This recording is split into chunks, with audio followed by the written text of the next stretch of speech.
right, you guys, welcome back to the channel. And of course, thanks for tuning in. Now, this is a story you may have seen in the last couple of days. It's been retweeted everywhere, picked up by The Independent, Entertainment Tonight, The Hollywood Reporter, The Today Show. Really, I've been seeing it everywhere now. Simon Rex shared a story of basically that invisible contract at work, specifically as it relates to Meghan Markle. And specifically the term in that invisible contract that the tabloids have with the monarchy that says, we're going to make the black girl look bad. Well, Simon Rex gave an interview with The Guardian for promotion of a movie that he's recently done called Red Rocket. And the interview was dated about a week ago, but the film came out, I believe, sometime in December. In the interview, he talked about how, and get this, not one, but several tabloids offered to pay him money to say he slept with Meghan Markle. Just to give a bit of background on who Simon Rex is, he's been in the business for 25 years, and in 2005, he was in a sitcom with Meghan called Cuts. As far as I know, they were never in anything else together. And whether they maintained a friendship after that, it's not really known, but what Simon Rex has always maintained is that his relationship with Meghan never went past anything platonic. Well, apparently after Meghan came onto the royal scene, the tabloids went into overdrive trying to smear her. And in doing so, they apparently reached out to whoever happened to work with Meghan in the past, who knew Meghan in the past. And Simon Rex happens to be one of them. So he tells the story of how tabloids reached out to him, offering to pay him $70,000 for him to say that he had a sexual relationship or encounter with Meghan. In the Guardian interview, Simon said, quote, "I really needed the money, but I'll be on food stamps before I did something like that." And he also said that Meghan wrote him a letter thanking him, and that it was nice to know that there are still good people in the world. Now, this is a story that I had known about, and many of us on Twitter have known about, at least for the last, 6 or 7 months. Because it's a story that's kind of been circulating. I think he's talked about it before, but it really caught on in the last couple of weeks. Probably because he's, obviously the Guardian piece, but then he's out there a little bit more because he has a movie that was recently released called Red Rocket. Check it out. I haven't checked it out, but I plan to. Well, just last week, he quote tweeted Royal Suitor after she tweeted about it saying, "This is true. And I framed the thank you letter she wrote me. She has very nice penmanship, by the way." I'm glad this story is getting picked up by news media all across the world, really, but especially here in America, so as to further demonstrate to non-English folk, to non-UK folk, just how targeted Meghan was by the tabloids. The tabloids targeted people who worked with Meghan, who had any interactions with Meghan as she was growing up and getting her career started, who went to school with Meghan. When Meghan really became a global figure as being someone who was connected to Harry as a girlfriend, and then especially when they became engaged, there were people who were deployed to the West Coast to do research on Meghan and to write books or pieces, hit pieces on Meghan. They had private investigators, which we've seen a couple of them come out and apologize and talk about how they were hired by these same tabloids to dig up dirt on Meghan. Folks had her social security number, her phone number, her address, her mom's address. And I can't really remember who it was. I could probably Google it, but his name probably is not even worth mentioning. But he talked about how hard it was for him to find any dirt on Meghan or anyone who had anything bad to say about Meghan. And she wasn't even the Duchess of Sussex yet. And of course, Simon Rex was one of them, apparently, because they offered to pay him tens of thousands of dollars just to smear this woman's name. So I, as someone who is a Meghan supporter, a Meghan fan, a Duke and Duchess of Sussex supporter, will always come back to this link between the tabloids and that entire industry and institution and the institution of the royal family. Really, you don't even need people like me to tie that together, because Harry and Meghan did it themselves in the Oprah interview. And here we are 1 year removed from that. But this just goes to show, especially if you haven't really been looking closely, but you somehow stumble across this video, they never wanted Meghan and Harry to make it to the church. In the BBC documentary series, the recent series that people were talking about, and then it was also a podcast, they talked about how the coverage of Meghan was very deliberately trying to cast a sort of Jezebel light on her while comparing her to Kate, who was this saintly figure. If you don't know a whole lot about Simon Rex actually started his career in the adult film industry, just doing solo films. And then he became like a model. He modeled overseas for like Calvin Klein, Tommy Hilfiger, big names. And then he became like a MTV VJ. That was an era. Shout out to the 90s. That was a whole entire era. And I actually remember him too. For some reason, a Tupac interview stands out. But after that, he would have acting jobs just like anybody else. And he's been in the Hollywood industry really since, right? So the tabloids, in their effort to smear Meghan, certainly probably latched on to the early adult film stuff when he was literally a kid, 18 or 19, and tried to tie that to Meghan and hoping that he was some kind of seedy person who would fall for it. And he didn't. To their surprise, he didn't. But here's the thing.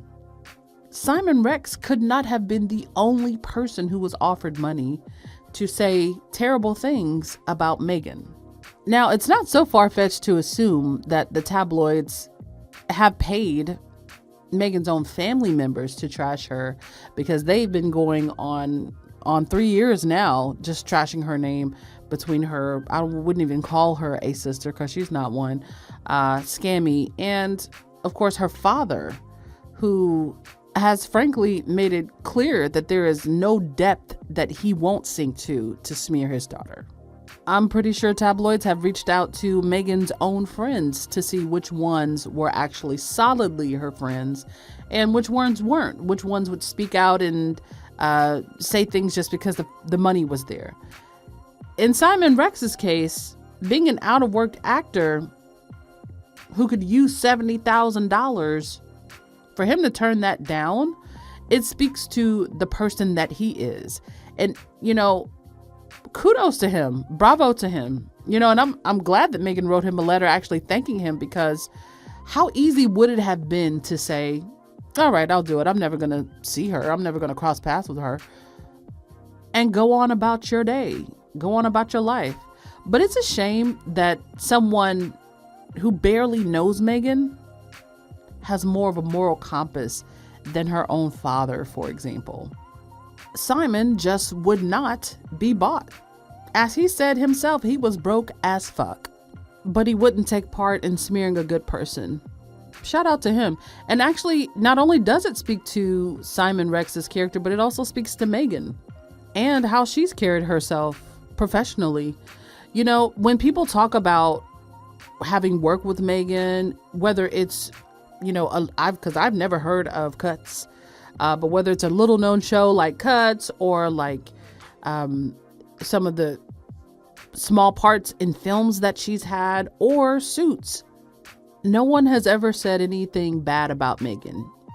Usually the public figures who have said terrible things about Meghan don't know her. They've never worked with her. And that's just their baser selves speaking. So Simon Rex, you're a pretty stand-up guy. And truthfully, I hope he gets more roles out of this. Honestly. I haven't seen Red Rocket. I just recently watched the trailer. It's an independent film, so it hasn't really gotten a whole lot of publicity in general. But he actually did just win a lead actor award for that film, for the Independent Spirit Awards. So if you are into supporting people who support Meghan, check it out. Here's a little fun fact. Ben Browning is an executive producer of Red Rocket, starring Simon Rex. Ben Browning is, you may or may not know that name, but he is also working with Meghan in her production company. I can't remember whether he's working on Pearl specifically, which will come out on Netflix, but I know she's tapped him as well as a few others as folks who will be on her creative team for the work that she will put on Netflix.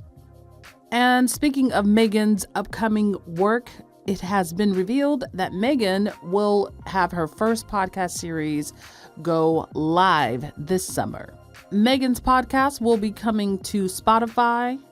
This after Harry and Meghan apparently resolved a few conflicts they might have had with Spotify over misinformation around COVID-19 and the vaccine. We saw that big situation that happened with Joe Rogan, but it's nice to know that the show does indeed go on. So I am looking forward to hearing a little bit more about Meghan's podcast. So far, we don't have a whole lot of details about it yet, just that it's going to be her podcast and that it's coming in the summer. But I'm sure as summer approaches, we'll get a lot more info about that, as well as other projects that Archie Audio is working on. They have said from the beginning that they were interested in bringing the world content that was centered around compassion and inspiring people and it being family friendly, probably kid friendly. But Meghan could be talking about how she sorts through her junk mail, and I would still listen because her podcasting voice is so soothing. And if you've never heard it, just wait. You'll see.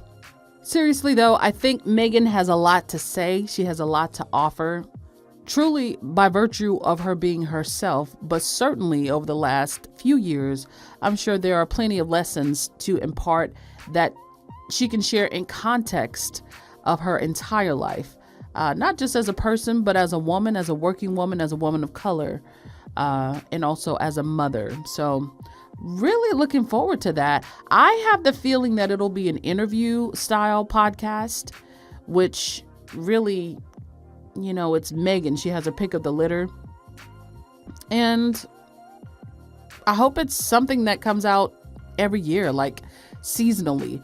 You know, the tabloids try to really come down on Harry and Meghan because it has been a while and they haven't had anything come out on Spotify yet. But I'm glad they haven't, because it's something that you have to work on. They're not just going to roll into the studio every week, you know, a month after the deal just to record something. No, they're bringing you content. They're bringing you packaged content under the umbrella of their foundation, which is Archwell. They're not going to half step. So I look forward to seeing all the work that they've been doing. And Meghan has a lot of things going on, not just audio work with Spotify. She has Netflix. You know, she has the Invictus Games that certainly she would be involved in. Of course, Harry takes a lead on that, but it's a joint effort on the family front. And speaking of family, she's a mother of 2 small children. So, and that's just the tip of the iceberg. I am constantly in awe of this woman's work ethic and just the passion behind what she does and how she brings it to people. So definitely looking forward to that. Surely more details will come out and I'll be right here sharing them as soon as I find out myself. So let me know what you guys think about both the podcast coming up this summer from Meghan, as well as the whole Simon Rex situation. Let me know in the video. And as always, thank y'all for tuning in. If y'all want to support the channel, you can join as a member, or you can find me on Patreon. Make sure to find me on Twitter, Instagram, and TikTok. All the links are in the description. And until the next time, take care of yourselves, and I'll catch you on the next one.